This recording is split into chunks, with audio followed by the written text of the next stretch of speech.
महान था, महान है, महान।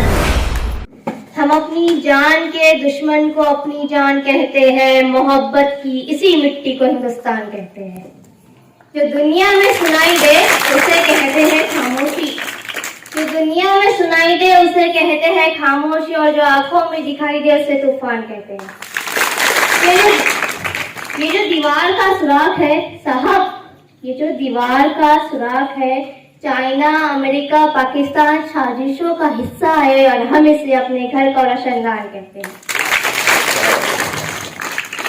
जनाब सर, मेहमान खुसूसी, तमाम असातिज़ा इकराम और मेरे तमाम दोस्तों, अस्सलाम वालेकुम।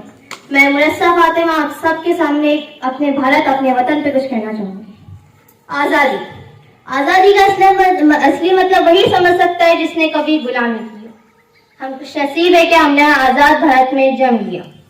यूं तो आज़ादी की लौ 1857 से ही चल चुकी थी, जो मशाल बन के 1947 में हमारे देश को आज़ाद कराए। प्राचीन, मध्यकालीन और वर्तमान के उदाहरणों से मैं बयान करना चाहूंगी कि जब हम फिरंगियों के फेरे में फंस गए थे तो रंगने पसंदी चोला की एक आवाज पर पूरे टोले के टोले उमट आते थे, और उनके वंदे मातरम के नारों से खून में आने वाला तूफान अंग्रेजी शास्त्रों की जड़ों में तूफान ला देता था। लोग मर जाते थे, मिट जाते थे, फांसी चढ़ जाते थे, तो वो भी अपनी देशभक्ति साबित कर रहे होते थे, क्योंकि वो उस दौर की देशभक्ति कसौटी थी। उसके बाद 62, 65, 71 के जंगों में अपना सुहाग गवा देने वाली औरत, जब घर के हालात ये हो जाया करते थे कि प्यार भी भरपूर गया, मांग का सिंदूर गया, कि प्यार भी भरपूर गया, मांग का सिंदूर गया, नन्हे नौनी वालों की लंगूटियां गई, छोटी छोटी बेटियों की चोटियां चली गई, बाप की कमाई गई, भाई की पढ़ाई गई। ऐसा एक धमाका हुआ, पता ही चला नहीं जिसमें कई बोटियां चली गई। इसके बावजूद भी एक माँ अपने बेटे को सरहद पर दुश्मनों की धज्जी उड़ाने के लिए भेज दिया करती थी, और उसे खत लिखा करती थी कि अम्मा ने खत लिखा है बड़े ही चाव से, कि अम्मा ने खत लिखा है बड़े ही चाव से, पुत्र मेरे ना घबरा जाना, एक इंच भी पीछे ना हटना, चाहे इंच इंच कट जाना, चाहे इंच इंच कट जाना। इसी तरह पूरा परिवार अपनी देशभक्ति साबित कर रहा होता था जब देश को बानी मांगता था, जब देश मर जाने को, कट जाने को, लड़ जाने को कहता था। लेकिन आज देश मर जाने को नहीं कहता, आज देश मर जाने को, कट जाने को, लड़ जाने को नहीं कहता। मेरे विचारों में ये है कि अगर कोई व्यक्ति अपना काम पूरी मेहनत, पूरी लगन और पूरी ईमानदारी से करे ना, वही सबसे बड़ा देशभक्त है। मैं नहीं मानती कि फेसबुक और व्हाट्सएप की डीपी को 3 रंग में रंगना ही देशभक्ति है। यदि आप कहेंगे कि साल में 2 बार हाथ में तिरंगा ले लेना देशभक्ति है, तो मैं पूछना चाहूंगी कि फुटपाथ पर रहने वाला बच्चा ट्रैफिक की छांव में नंगे पांव में जब तिरंगा बेच रहा होता था, तो आप उसे उसकी देशभक्ति कहेंगे? नहीं, ये उसकी देशभक्ति नहीं, ये उसके पेट की, भूख की शक्ति है जो उसे ऐसा करने के मजबूर करती है। क्योंकि ना मस्जिद को जानते हैं, ना शिवालों को जानते हैं, ना मस्जिद को जानते हैं, ना शिवालों को जानते हैं। जो पेट के भूखे होते हैं ना, वो सिर्फ निवालों को जानते हैं। अपना परिवार, अपना समाज, अपने देश के लिए समर्पण का भाव है देशभक्ति, और हर देशद्रोही के दिल में आने वाला तूफान है हमारी सच्ची देशभक्ति, ताकि हर देशद्रोही ये समझ सके कि अगर तू परिंदा है तो ये आसमान तेरा है, अगर तू दरिंदा है तो ये शमशान तेरा है। भाईचारे से रहना है तो रह जमीन पे, वरना ये कब्र भी तेरी है, कब्रिस्तान भी तेरा है। लेकिन एक देशद्रोही से ज्यादा देशभक्ति तब आहत होती है जब एक बेटा अपने बूढ़े माँ बाप को वृद्धाश्रम की चौखट पे छोड़ आता है। करा उठती है देशभक्ति जब मुसीबत में फंसे लोगों की जान बचाने से ज्यादा हम सेल्फी लेके अपनी लाइफ बनाने में लगे होते हैं।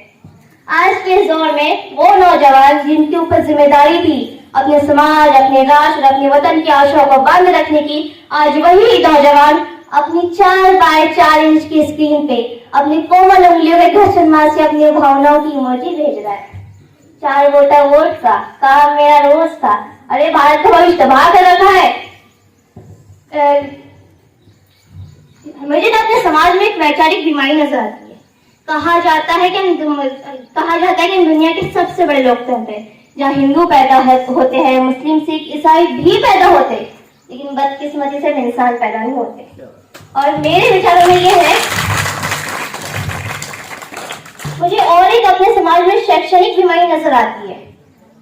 और बड़ी हैरानी की बात है, जिस देश ने पूरी दुनिया को तक्षशिला नालंदा देकर विश्वविद्यालय की बुनियाद रखी, आज विश्व के 100 विश्व में हमारा एक भी विश्वविद्यालय खड़ा नहीं हो पाता। जिस तरह हमारे लिए IIT, IIM, NIT जैसे शिक्षण संस्थान है, वही दूसरी ओर इस देश के गरीबों को बेरोजगारी की जमात में खड़ा करने के लिए उनके हाथ में सर्व शिक्षा अभियान का झंडा पकड़ा दिया जाता है। और मैं बता दूं, इस शैक्षणिक बीमारी का सिर्फ एक कारण वो ये कि हमारी शिक्षा हमारे देश की शिक्षा सिर्फ दो लोगों के लिए है, एक वो जो विद्वान है, दूसरे वो जो धनवान है।